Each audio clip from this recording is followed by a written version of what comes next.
Step right up, dummies, and listen to the stupidest sports show on earth with Rodney Newpol and Tim Van Stratton. Well, hello, dummies. Welcome to another episode of the stupidest sports show on earth. First of all, congratulations. You've searched the globe trying to find stupid sports shows. You found a stupid one here, stupid one there, but this is the stupidest. Well done. Yes. I am Tim, Coach Prime Van Stratton, original nickname. With me is Rodney Newpol. He's not the primetime expert today. Rodney, what are you? You're just Rodney today. That's disappointing. Yeah, I had to pause that. Okay, so I'll take my L, but it was a very minor, small L. Like, my confidence was pretty low. Like, if you're gonna bet the New Orleans Saints, your confidence got to be pretty low. So I took a hit. But I still like my chances going forward on the primetime games. I'll admit, did not watch a single second of the NFL last night. Had some other plans, got home. It was halftime. And I just said, you know what? I'm not turning that on. I see what happened. I've seen what's going on in this game. It does not look pretty. And I don't believe I missed much. I saw Cortland Sutton was just there. I saw Alvin Kamara was just there, and pretty ugly. So, yes, not the primetime expert this morning, but I'll be back this weekend for primetime expertise. Yeah, it was. I was gonna mention it a little bit later, but it feels like Thursday Night Football is finally back. Like, this is what we had two good of Thursday night games the last couple of weeks. This is what I think of when I think of Thursday Night Football. Just two gross teams that no one wants to watch play football going head to head in a game that is just not at all interesting. And it still gets 3 times the viewers of the NLCS. Like, that is what I want my Thursday Night Football to be. Yeah, I mean, in the NLCS ended up being kind of a snoozer as well, really. Well, it's funny. All 3 of those games have been pretty bad. Like, all 3 of the Dodgers wins were all just blowouts. And then even the Mets win, there was a little bit of interest later on. Like, the Dodgers had some chances, but Mets went up 6-0 in that game. Like, that's 4 games that have just been like, oh, okay, well, one team's clearly going to win this. Right. Yeah. I mean, and that one ended up in the ALCS, obviously, was a thriller yesterday with Cleveland coming back and winning. But and even the college football games last night. And I know Thursday night college football is not really the big ticket, but it is something. It is on. And they were both pretty snoozers as well.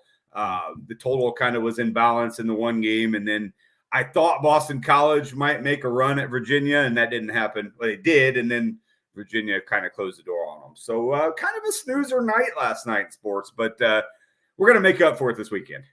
Yes, we're going to have a big weekend. After coming off the second best sports weekend of 2024, is this I don't know, this one might be equal. It could be third. It could take it as the sole number 2 weekend of 2024. I don't know. I'll let you decide. But a couple quick things on the front end. As always, make sure to follow us at Stupid Sports Show, no W, on Twitter.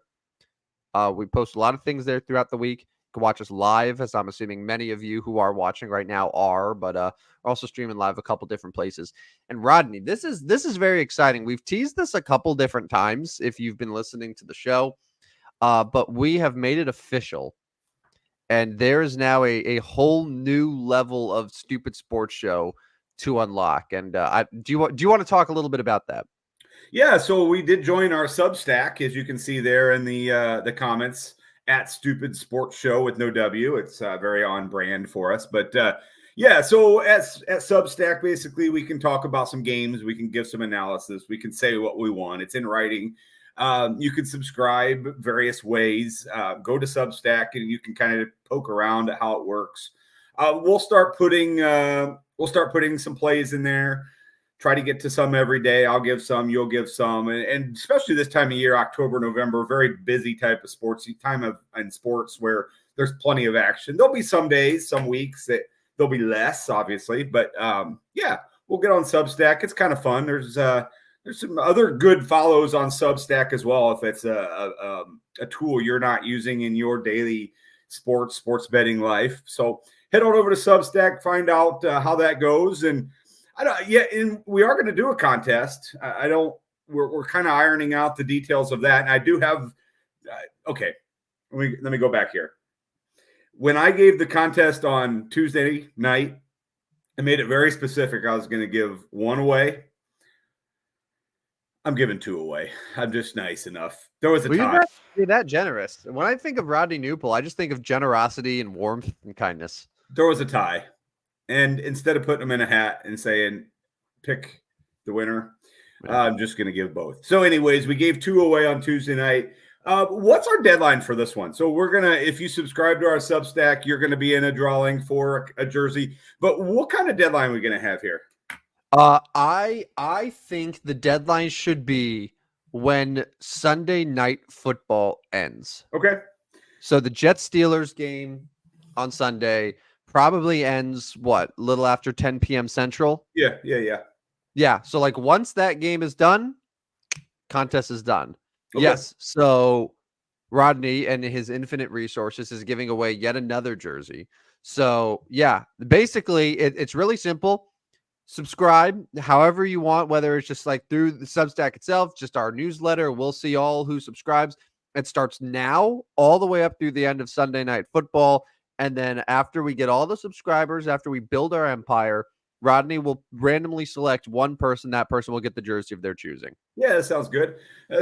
And yeah, I mean, Substack obviously meant to be our winning picks. We're not selling picks. We're giving ideas of what our picks would be, and you can fade them for all we care. I like the idea. No, I actually like this as a marketing thing. It's we're not selling picks, we're selling ideas. Yes. You know?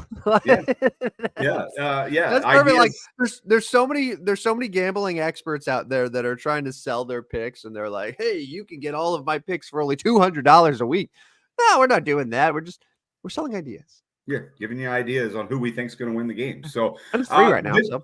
It comes at kind of a bad time. We did not fare super well last night. Yeah. I got off to a decent start the first couple days. There'll be some wins. There'll be some losses. Take it for what you want.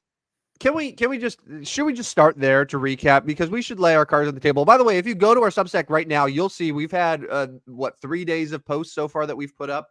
Rodney did the first day himself, and then I contributed for the last 2 days. We started off really well. Good start. And then yesterday was just infuriating, and I have grievances. Let's hear them. Okay. So I mentioned that this is what I want in my Thursday night football game. Like I want just disgusting football that nobody wants to watch, but we force ourselves to do it anyway because we're addicted. It would have been nice for Cortland Sutton to at least do something. Because, okay, so, like, I know that we're the stupidest sports show, but I try to at least have somewhat intelligent sort of plays, right? And I'm saying, okay, the New Orleans Saints defense is really bad. They're giving up about 400 passing yards a game. Every team's number one wide receiver has performed well. I think the only one that didn't hit over 60 yards as far as top wide receivers was Adam Thielen, who had terrible Bryce Young in week 1, and even he ended up with 49. They put Cortland Sutton's total at 45.5. In hindsight, I'm like, okay, that was clearly too good to be true. But you look at Cortland Sutton, the guy's getting double-digit targets. He's clearly Bo Nix's number one option. He's going against the league's worst pass defense. Slam dunk, right? Not only does Cortland Sutton go under, not only does Cortland Sutton finish with 0 catches, but Cortland Sutton doesn't even have a single target. A totally irrelevant game where, and I'm going to tell you all of the players who caught a pass or were targeted. By the way, all of these players I'm going to say were targeted 3 times or more. Troy Franklin, Lucas Krull, Javonte Williams, Devon Vale, I don't know, Marvin Mims, Lil Jordan Humphrey, Adam Troutman. I didn't even heard of a couple of those guys. No, Lucas Krull, Devon Vale, I never heard of those people in my entire life. Lucas Krull was second on the team, 3 catches, 41 yards, 4 targets. Like this, and again, I've said this before, but what was it? The Oregon-Michigan State game where Michigan State is down by it's 31-7. Right. And they're like, hey, let's just kick this meaningless field goal with less than a minute left. It doesn't matter at all. But the only reason we're going to do it is because we know what the spread is and we're going to cover. That's what yesterday felt like, where it was like, hey, Denver. So listen, you've got out to a good lead. That's really great. Seems like you're in control of this game. Just a heads up, Cortland Sutton, about 98% of all the bets on Cortland Sutton's yards total are on the over. So maybe just to help us out a little bit, why don't you just mix in a few other guys on the offense, give them some catches, some opportunities. Yeah, we know that Sutton always gets 11, 12 targets, but maybe today we just give them to Devon Vale and Lucas Kroll instead. And that's what happened. So that would be a Sean Payton type thing to do, actually. Yeah. Too, wouldn't it? I have no other explanation for it. I simply don't. And I was not the only one. Believe me, if you look up Cortland Sutton, if you go on Twitter and you see, I mean, there's a lot of people that are in the same boat who started him in fantasy and nothing. So Then on the other side for the Saints, like, people were thinking, okay, they're going to have to use some different tools. Spencer Rattler's going to use his legs. Now, he did cover his over rushing yards, but like Alvin Kamara is going to be the guy. Like, I think even our buddy was like, yeah, Kamara could get dozen targets in this game. Like, the dude's gonna be catching the ball out of the backfield all game long. In his defense, he did end up with 6 catches, 7 targets. However, they were useless. Useless. Yeah. So not the greatest game for Alvin either. Didn't fare well there. So just a weird game, kind of a gross game, and one I'm ready to eliminate from my life. Yeah. My life. I don't want to see that game ever again. Yeah. So all that to say, if you want great suggested picks like Cortland Sutton's yards total and the Saints money line, make sure to subscribe to our Substack at Stupid Sports Show. Again, in case you are just joining us, this is a weekend-long contest.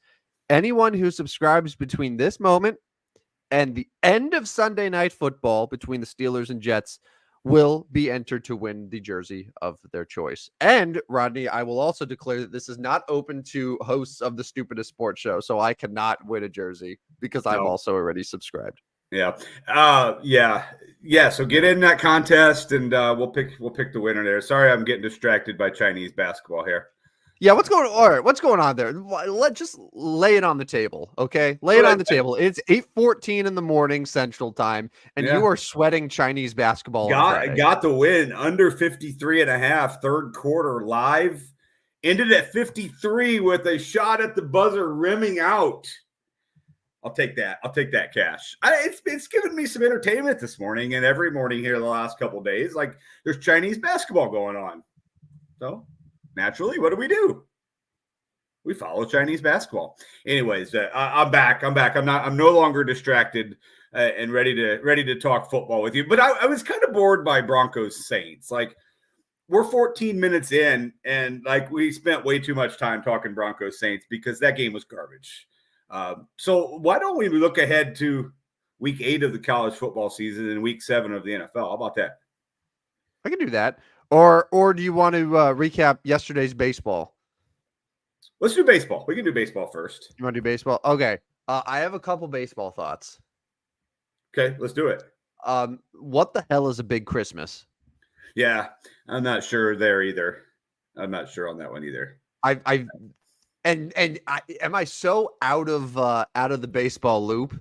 Is this someone who is like part of Cleveland's run? I mean, this was a 92 win division champ, and the guy's got a nickname. It's like everyone seems to know about him. I was like, who the hell is this person? I just I still don't know the actual name. I know the last name is Noel, hence the big Christmas. But yeah, that Joe Kinsey. Down to the final out. He pimped that home run too. Oh my God. Yeah. I don't recall seeing a home run in that situation to tie a playoff game that was pimped to that level. Yeah, and a lot of people, we can kind of go various ways here. A lot of people are pinning that on Boone, the manager, for kind of overexposing his bullpen. But you got to try to get outs. He did what he could to try to get outs, and it didn't work. I mean, that happens in a postseason. And when guys hit home runs, I mean, you got to tip your cap to those guys. But yeah, I was not aware of the nickname as well. I'm guessing it's a Cleveland thing. This is his first year, so I'm sure it's a fairly new nickname for him in the major leagues. And now we got a series, I guess, right? Like, do we have a series? We have a legit series here? Yeah, I mean, Look, we both liked the Yankees yesterday, and we were one out away from looking like geniuses. Uh, Obviously didn't happen, but yeah, the Yankees. It's been a weird series because the first two games in New York, they won, and they won pretty comfortably. It was by 3 runs each, but it never really felt like the Guardians were going to win either of those games. But the Yankees, and I was astounded by this, in games 1 and 2, they were 2 for 17 with runners in scoring position. So they could have been doing kind of what the Dodgers have been doing, but instead they're leaving a lot of runs on the table. And then yesterday in a 10-inning game, they get 5 runs. Granted, 3 of those came from the bats of Aaron Judge and Stanton in that 8th inning when they came back. But they had 6 hits the whole game, and like they're not taking full advantage of the matchup advantages that they have right now. So I don't. Yeah, I wouldn't be surprised if Cleveland ends up getting another game now in Right. Cleveland and sends this series back to New York. But like, yeah, I think the Yankees are going to win still, but yeah, they're not at all playing their fullest level right now. Certainly not like the Dodgers. I feel like we're seeing a Dodgers team that's now firing on all cylinders. It's Mookie Betts who could suddenly hit in the postseason again, and Kike Hernandez and Tommy Edman are the Mash brothers in the middle of that order that are just unstoppable.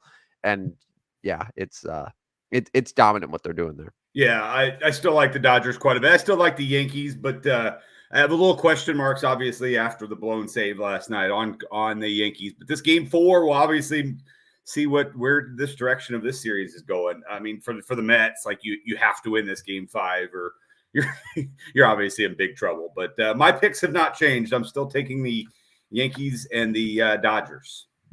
I like the analysis of if the Mets lose game 5, they're in big trouble because they would then be eliminated from no, they've won one. It'd be 3-1. This is 7-game series. This is 7-game series. They're down 2-1, right? Mets are down 3-1, brother. Oh yeah, they're 3-1.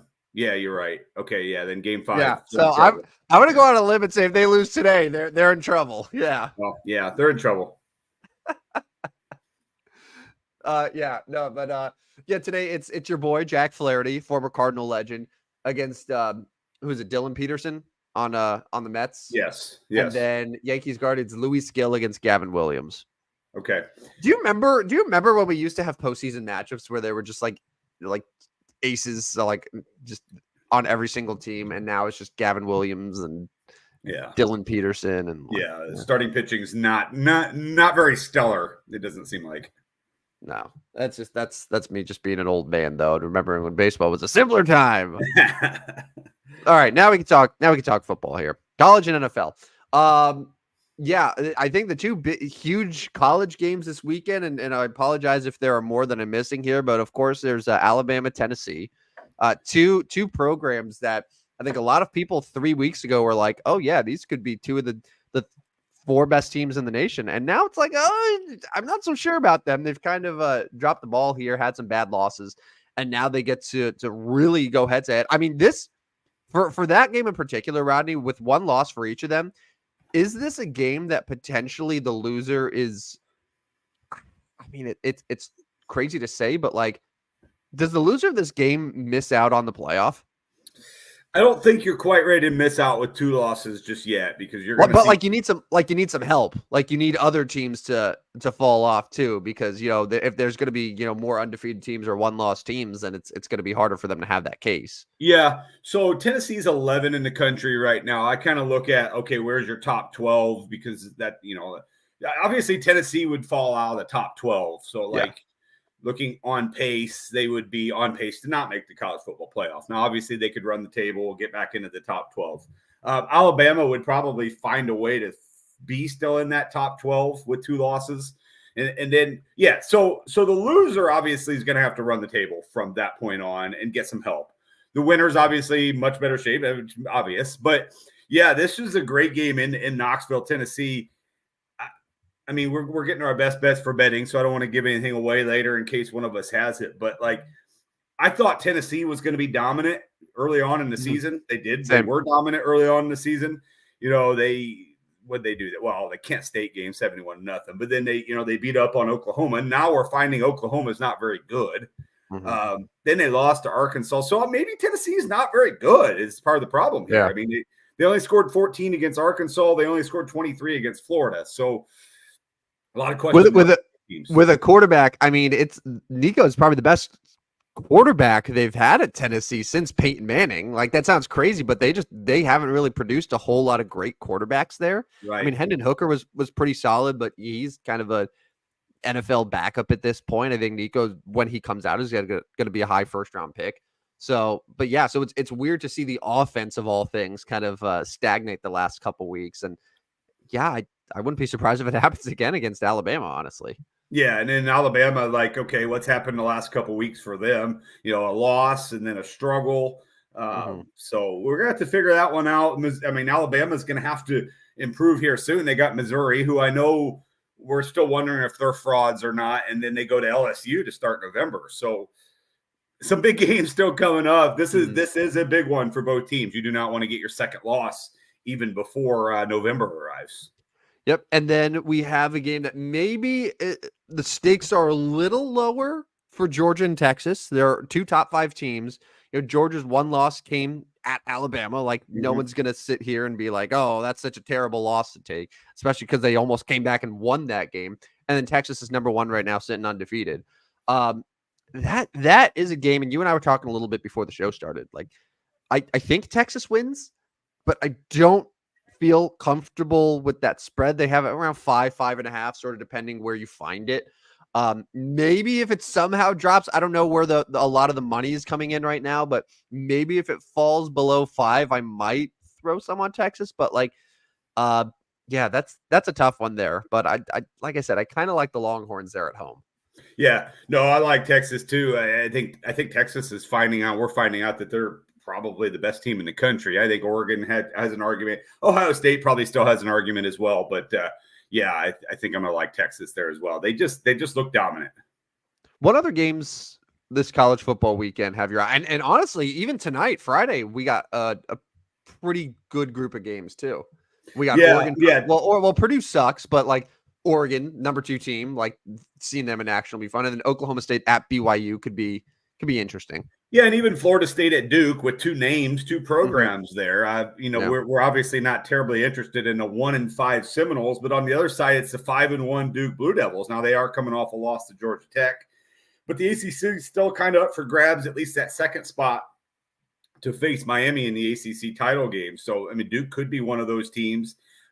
Fresno State, Nevada is the last game tonight, so 4 games. As far as tomorrow, you know, you talked about the 2 big ones, but Miami-Louisville should be an interesting one. That's an early game as well. Auburn-Missouri will be okay. We'll talk about that in the best bets for betting. Michigan-Illinois is a top 5 game. At Illinois, supposed to be a sold-out crowd there in Illinois, 2 top 25 teams. And, you know, if you look at Illinois, they're 5-1 with their lone loss to Penn State in a competitive game. Now, Illinois, don't look ahead. They won't look past Michigan. But if they could beat Michigan, they got to go to Oregon on Saturday. And I mean, that's 2 of the biggest games for the Illini football program in a long time. I mean, if you can beat Michigan and you go to Oregon as a top 20 team, I mean, you're going to be a double-digit underdog at Oregon probably. But, yeah, that's the Illinois-Michigan big game for both teams because Michigan's already got 2 losses. Now, they're not a national title contender this year, but, I mean, with 2 losses, you might get in that Big Ten championship game. It's possible. So, you know, Michigan's also got Oregon and Ohio State on the schedule. So like another game for Michigan, like if you lose this 3rd game, Oregon's probably a loss, 4 games. Indiana's on your schedule. They're undefeated. That could be a 5th loss. And then you're at Ohio State at the end of the year. Like you could literally be 6-6. So a big game for Michigan to come away with a win on the road there. Yeah, that should be a fun one too. That Miami Louisville one that you mentioned on the front end, like Miami it's safe to say luck has sort of been on their side the last couple weeks. I don't know how much longer they can keep it up. Now we've gone through their schedule. They don't have a necessarily super tough schedule over the next few weeks, but this type of game at Louisville, they're only a 5-point favorite. Like that's the type of game that I could see Miami losing. And I'm not putting it in best bets for betting or anything, but Louisville money line is probably something that I would consider. Yeah, I think so. I think so too, because we've already talked about Miami is going to lose one of those games. This would be that circled game. Yeah. All right, NFL. We have week 7. Can you believe that we're already 7 weeks into the NFL season? It just started. You and I were hanging out at B-Dubs and watching week 1 and being like, "What is going on? We're getting every single game wrong." And now we're already here. 7 Yeah, 7 week weeks in. 7. That is crazy. Obviously, the game of the week, I think it goes without saying, but I'll mention it, is Patriots Jaguars in London. That's the game that everyone has been waiting for. Um, just I'm Yeah, this is no, that's going to be. honestly though, this is good. Like I feel like London gets spoiled when we send really good teams out there. Like when we had I shouldn't say really good talking about the Jets, but like Jets Vikings was a game that like it was too good for London. And like sending Caleb Williams there last week, it was like it's too good for London. But Patriots Jaguars is the exact type of game that we need to send to London. Yeah, we really should have just moved last night's game and had a doubleheader in London. You could do Broncos and Saints, and then you could do Jaguars and Patriots. Just do a doubleheader. Start at like 5:30 in the morning. Do it 8:30 in the morning, and just call that our London. There you go, guys. There's your European games. You guys can have these games. That Sunday morning game is going to be gross. I mean, I don't have it in my bets for betting. I'm pretty sure you don't as well. But like, where do you even go with this game? I mean, I'm not. I'm you're just not. not. Yeah, No. you're not. I mean, Jacksonville -6 now. Like they haven't shown that they can beat anybody by 6. But then it's like Patriots are atrocious. I mean, Hey man, they tried really hard against a good Texans team. Okay, listen, I know I put my faith in them, but Drake May threw 3 touchdowns. I would be surprised if the Patriots find a way to win this game against the Jaguars, who just aren't good. And Trevor Lawrence sucks now. Like, let's just be real about it. Yeah, no, it's gross. I'm again, they're gonna stay away. Although I say that it'll be like 8:00 Sunday, and I'll place some kind of bet on it. But right now, I don't love that game at all, and it's not getting any of my attention. The game that should get your attention, I'm gonna give you. There are 3 games that I think are the best of the noon slate because it's pretty obvious. Like Chiefs 49ers is like that's the game of the week. Yeah, that's the 325. That'll be a standalone thing on Fox. So we're not going to include that. But as far as that first group of games, you have to watch one. You have to only pick one. You can watch Seahawks Falcons in Atlanta. So you get Kirk. Texans Packers. Lions Vikings. Can only watch one. I think I'll go Lions Vikings in that one. We've talked about the entertainment value of the Lions, and they are entertaining. Minnesota's undefeated. Always interested to see if the undefeated team can stay undefeated. I think I'm going Lions Vikings. What about you? Close, because that Texans Packers game is really interesting. You know, I've talked about how the Bears haven't really had a super tough schedule, where the Packers have kind of, had a pretty easy schedule, and the one they've played some good teams, and that's who they've lost to, in particular the Vikings, when the Vikings came to Green Bay and blew them out. So that one's pretty good. But yeah, Lions Vikings, like this to me, and I know that the Vikings have already beaten the 49ers, and they've shown that they can hang now against anyone, and they're clearly a good football team that's much better than I and a lot of people expected. But like the Lions are super entertaining. Detroit is a slight underdog in that game, and this is to me the test to see if the Vikings are really for real. So yeah, that's the one that I'm really looking forward to. Yeah, no, and so you get 2 back because you talked about the 325 game, Chiefs and 49ers. So you get that one obviously later. So you got a game in each slate there. And it's like, oh man, that's a really good one. That's a really good one. Then you move to that Jets Steelers game. And Sunday night, like I'm still just not vibing with the Russell Wilson start there. I just don't love it. But like, are we interested? I think we're kind of interested in seeing how the Jets are going to perform now. They're kind of a team where it's like train wreck. I want to watch that. So maybe that's the intrigue. And then, like, if you looked at Monday's games, like Monday Night Football, obviously Ravens Bucks is better than Chargers Cardinals, but like Ravens Bucks, I guess that's sneaky interesting because Derrick Henry, Lamar Jackson's always interesting. And then like Baker, is he going to throw for 500 yards? Or, I mean, like, nah.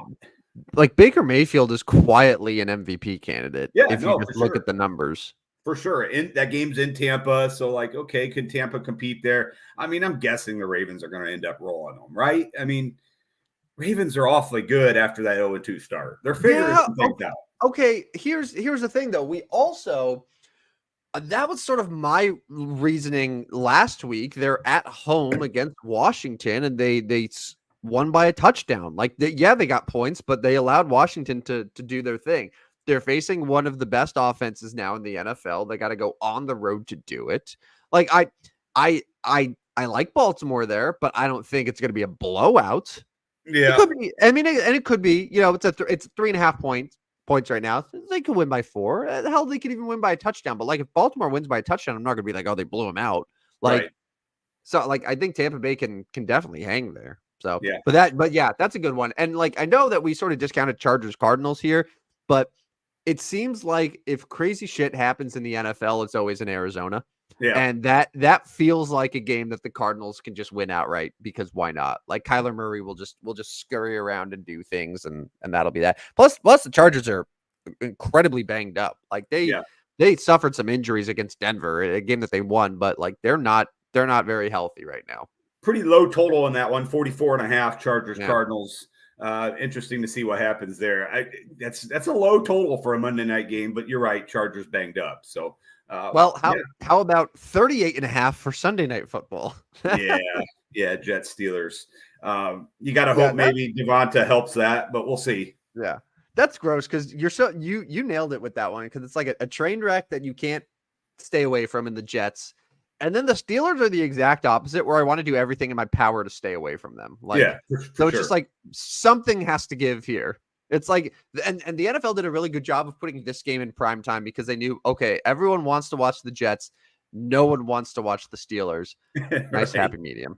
Yeah, yeah. It'll be an interesting one. And the whole slate's it's a good, I mean, obviously I'm not complaining about the slate, but the whole slate's kind of like, I'm not really sure what's going to happen there, but that's where we're at in the NFL. Like, we're at the point where it's like, yeah, I think this is going to happen, but maybe Cortland Sutton won't touch the ball all game.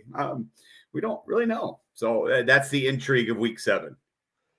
And then I like, by the way, the 3 o'clock window where they have Chiefs 49ers. Like, CBS just decided to totally punt on it. They're like, yeah, Fox, we're gonna let you have this. Let's just put Raiders Rams on, Panthers Commanders. Like, those Yeah. are the other 2 games that are happening there at the same time that Chiefs 49ers. There's a chance, Rodney, that there are going to be fewer people watching Raiders Rams than maybe any NFL game this year. Yeah, it's possible. And that's a pretty gross game, too, especially with all the injuries there. And Raiders are complete dumpster fire. Oh yeah, it's gross. All right, shall we do some best bets for betting? Let's do it. Okay. And again, these are okay. So best bets for betting are what we've been doing the last few weeks, where every single Friday you and I each give 4 picks that we like from the upcoming weekend. A lot of times it's the spread. Sometimes we'll do a point total, whatever, what have you. And we keep a running track here. Now, if you subscribe to our Substack, which we announced earlier, which is at Stupid Sports Show, without the W, you can get even more picks that aren't necessarily our best bets for betting. So it's like better bets for bet. No, because these are the best. So our Substack, is it the most best bets for betting? How It's does that work? it's a compliment. I'm not sure how we want to term that. It's the bestest bets for betting. bestest bets for betting. Yeah, it's a daily. We do these only once a week on Friday, Yeah. so it's our daily best bets for betting. It should just be that. It's our daily best bets for betting. Our Friday version is the football slate, whereas the Substack is the NHL shots on goal. Yeah. Best That's for all betting. you. That's all you, buddy. I haven't gotten to that one quite yet, but Oh yeah. yeah. Oh, because your Chinese basketball point unders right Yeah. now earlier today, that is acceptable, but for some reason NHL shot totals has been. Well, I didn't put the Chinese basketball in my play of the day or in my Substack, and I probably won't be anytime soon. Plus, it's at 8:30 in the morning. I literally woke up this morning in the 6s, and there was basketball going on. I'm like, all right, well, if there's basketball going on, there's an opportunity to bet it, right? Like, 6 o'clock in the morning. There was baseball, there was hockey, there was soccer, there was table tennis, there was all sorts of stuff going on. But yeah, so the Substack is kind of a daily look at some of our best bets. Let's go ahead and get started with them, huh? All right, yeah. So for these best bets for betting, Rodney comes in at 14, 12, and 1. I had an improvement. I've improved the last couple weeks. There was a real rough stretch about a month ago. So the record, 9, 17, and 1. It's not great. It's not good. It is bad, but improvement. There's a lot of season left to get back into to winning some units. So anyway, let's get underway, Rodney. Your first best bet for betting. Yeah, I'll take the Missouri Tigers. I know they've been shown as frauds a couple times throughout the season, but I will take them. I think they feel maybe they still have a chance to compete in the SEC standings. They play the Auburn Tigers, a battle of the Tigers. This one's in Columbia, Missouri. Auburn's actually 2-4 on the season. Got blown out their last game at Georgia. Obviously, a good team in Georgia. Missouri coming off that win over UMass. UMass pretty garbage, but that's still coming off a win. I will take Missouri to get their offense going. It seems like a low line at 4 points.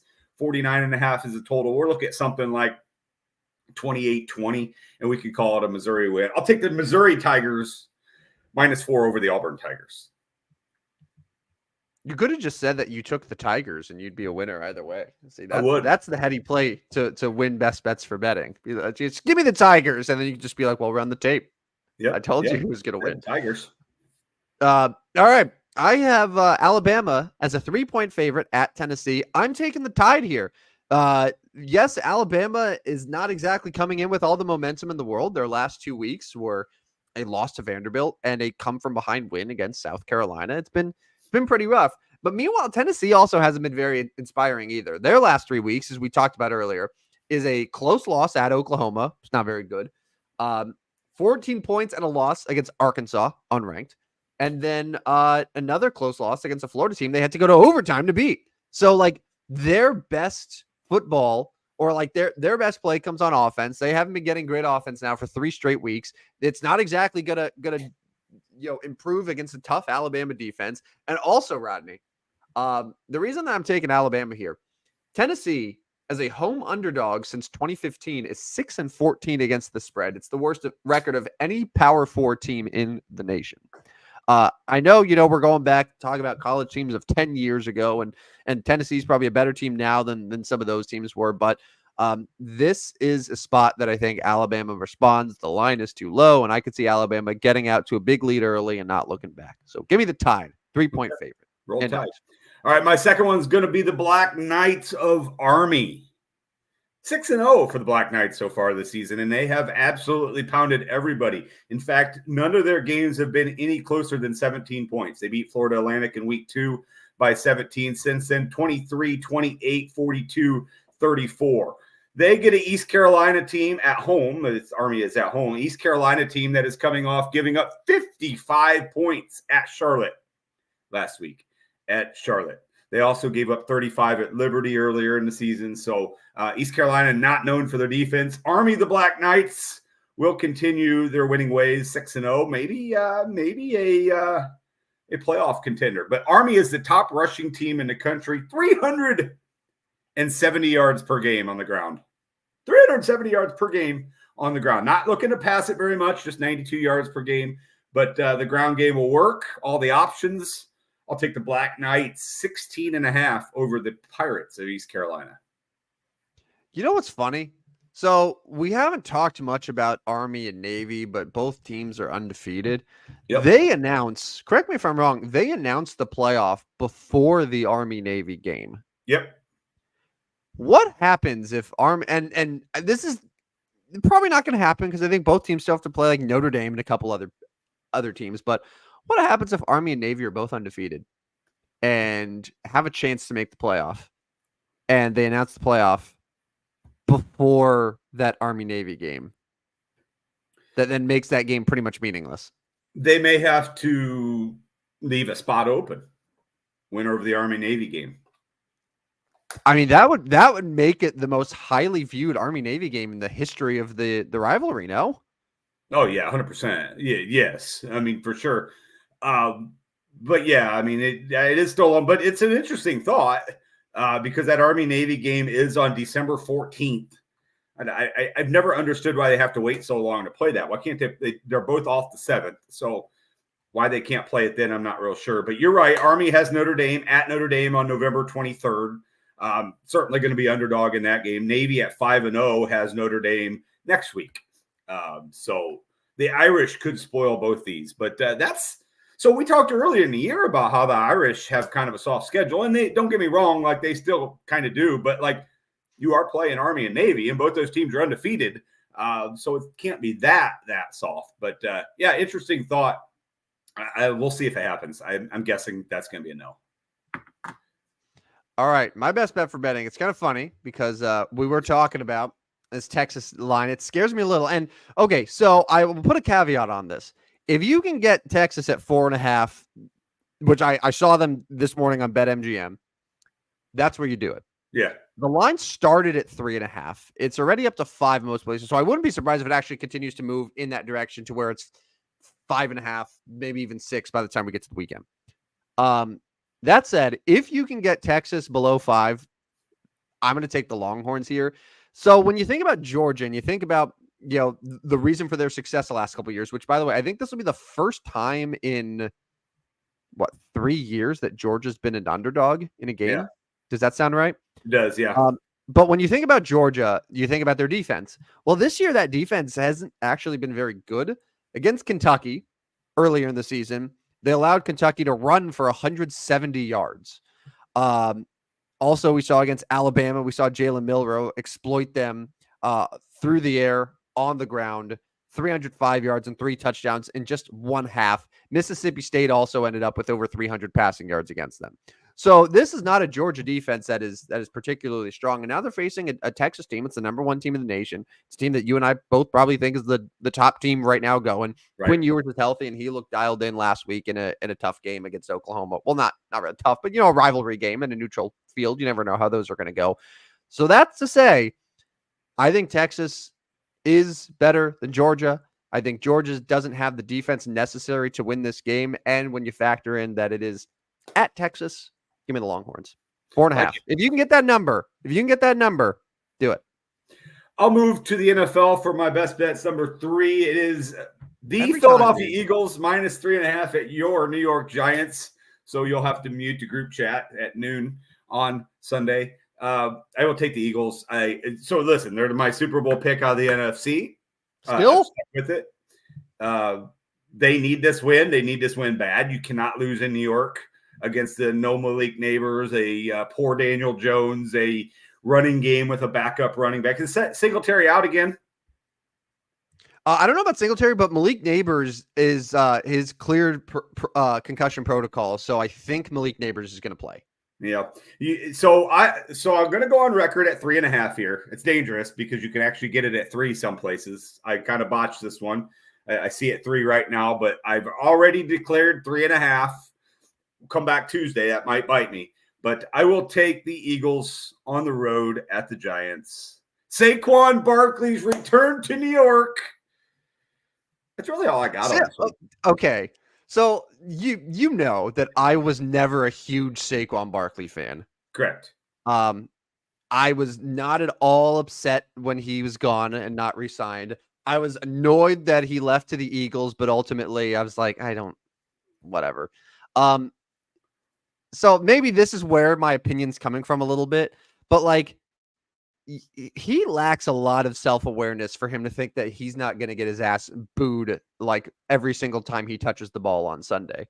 Like this week, he's saying like, yeah, I've moved on. I think that's in the past. I think Giants fans have done the same. Like he's going to that stadium as a member of the Philadelphia Eagles and truly believes that he's not going to get booed every single time he is near the football.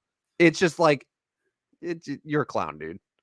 How do you not think? No, he's definitely going to get booed. He's going to get booed loud and very loud. And every time he gets knocked down, he's going to get cheered at the knot. Yeah. So, but like for the Eagles, you got to still give him the football. You got to give him the football often. He's been a good part of your offense. Sirianni, don't be a dope. Give him the ball. Jalen Hurts, don't turn the ball over. If that happens, the Eagles are a better team than the Giants. Let's just admit that. The Eagles, better team.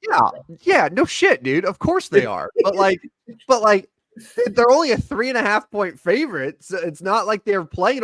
Dude, they barely beat the Cleveland Browns, and Nick Sirianni was talking smack to his own fans, saying, you like that? Like doing his own version of Kirk Cousins after they beat one of the worst teams in the NFL at home.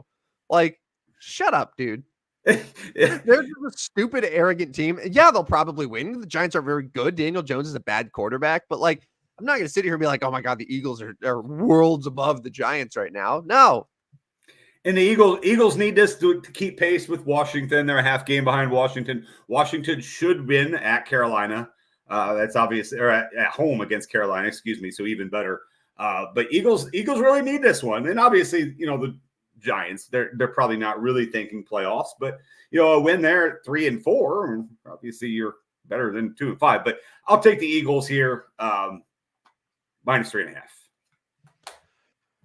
All right, for number 3, this Vikings-Lions game, and I famously gone against the Vikings at every single turn that I possibly can, and perhaps this is the kiss of death of me doing so here, but I'm taking the Vikings to win and cover at home against the Detroit Lions. They're coming off a bye week, right? Which is already good news. It's already good. The Lions are trying to figure out their pass rush situation after losing Aiden Hutchinson to that gruesome injury last Sunday. That is their best defensive player, and that is going to make life easier for the Vikings offense now. I think Aaron Jones is trending toward playing now, which will help for Minnesota. But this is a spot where I really like Minnesota here. And if Detroit puts the beating on them, then I'm sorry. This is not my intention. I just truly think the Vikings are going to win this game, and they're going to do it. And it's a slim line, and it's dangerous to go up against Man Campbell in any capacity. But I like Minnesota here. I'm a believer. I think this is going to be your kiss of death because I'm going Detroit, and I know. Yeah, I've been high on Minnesota all along, and so this is kind of our opposite because you're kind of the Detroit guy. I'm kind of the Minnesota guy. But like at some point, the undefeated season's coming in, and I think this is it. Like Detroit's showing, hey, we're right here in the division with you. Their dynamic offense and their physical defense is going to get to Minnesota. I'll go against you here. It's not in my 4, but I'll take the Lions. All right, my 4th one is San Francisco 49ers. I'm with you on this one. Against the Chiefs. In fact, so what that means to me is after week 7, nobody will be undefeated. Chiefs lose, Vikings lose. 49ers still bad. I mean, okay, so injuries are always a part with the 49ers right now, but have gained some health recently over the last couple weeks. Still well coached. It's a Super Bowl rematch. It's at San Francisco. Mahomes is Mahomes and been good. Well, Mahomes has been good, not great. Has he been good though? Like he's been fine. Like he's been fine. Yeah, you're probably right. He's been fine. He has not cost the Chiefs. I guess that's where we'll go with that one. Right. He has not cost them. I think San Francisco exposes him a little bit. I don't know what they expose him of because he is still a very good quarterback, but they figure out a way to keep him down. They score enough. I'll take San Francisco. Something goofy like 26, 24, 20. I mean, it's like a goofy number somehow, some way, whether it's like 6 field goals or I don't know, but I think it might be an ugly game. I don't expect like an offensive explosion here. I can't see that happening. And maybe a ugly game, but I think San Francisco can find a way to win by 2 or more. I'll take the 49ers.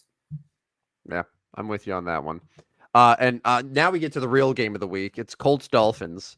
Forget Vikings, Lions, and 49ers Chiefs. I think a lot of people are canceling their plans on Sunday so they can watch who is it now? Scoops Huntley and the Dolphins. Still no Tua against probably Joe Flacco, maybe, and the Colts.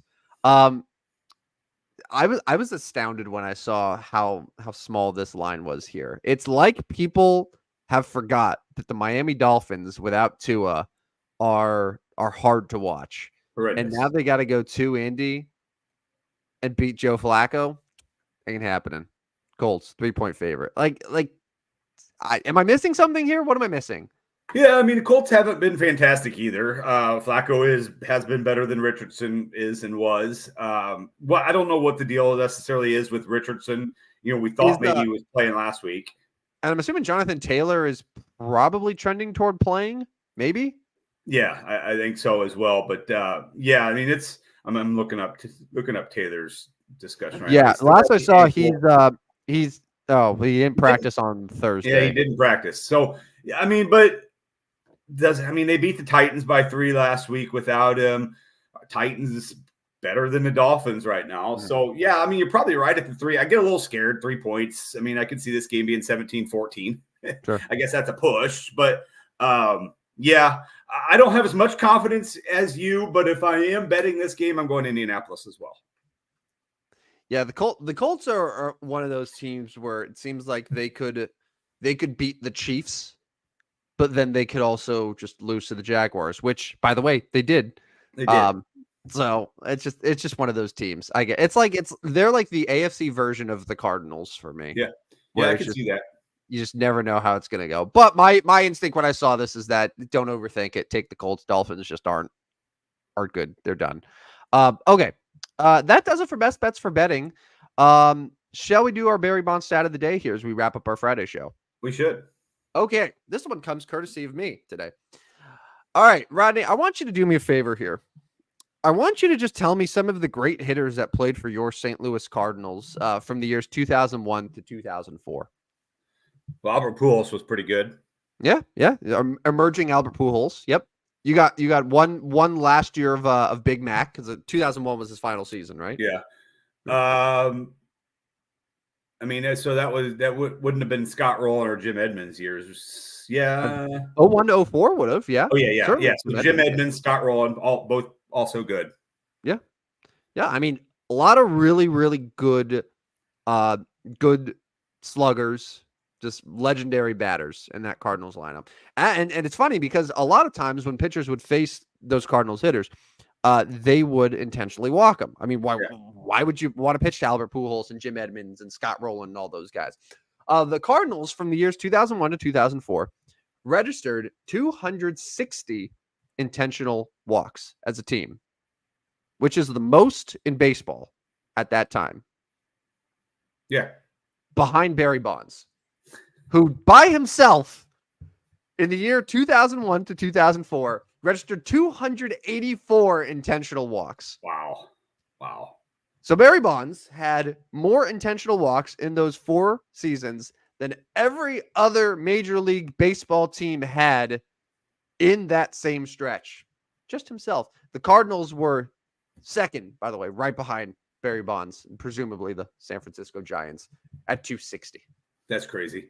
That's wild. Like it just goes to show some of the brightest guys, some of the brightest names, some of the best pitchers didn't want to face him and just simply wouldn't face him. And it shows how great Barry Bonds was. And maybe it shows how lack of respect they had for the guys behind. Now, there were some pretty good players. You named them a couple weeks ago on some of those players. Like Jeff Kent was awfully good there for several years. I'm sure you named some of the other guys that hitting behind him in his career. But yeah, that's a crazy one. That's another wow one. Yeah, I don't know if we've actually ever looked at like 2001. I just picked 2001 because that was a 73 home run season. Like the 2001 San Francisco Giants, like what their lineup actually was beside Barry Bonds. It was a 90 win team that I believe just missed out on the playoffs, just missed out on a wild card spot. They made it the following year, made it to the World Series. But like I'm looking at their lineup right now. Do you want to take a stab at some of the players that were in that starting lineup? I can't hardly remember any of them. Well, you got Jeff Kent. Yeah, Jeff Kent. I'll give you a few others. 37 home runs that year from Rich Aurelia. Oh yeah, Rich Aurelia. Okay. And then so those 3. So it was Kent, Aurelia, and then Barry Bonds with 73.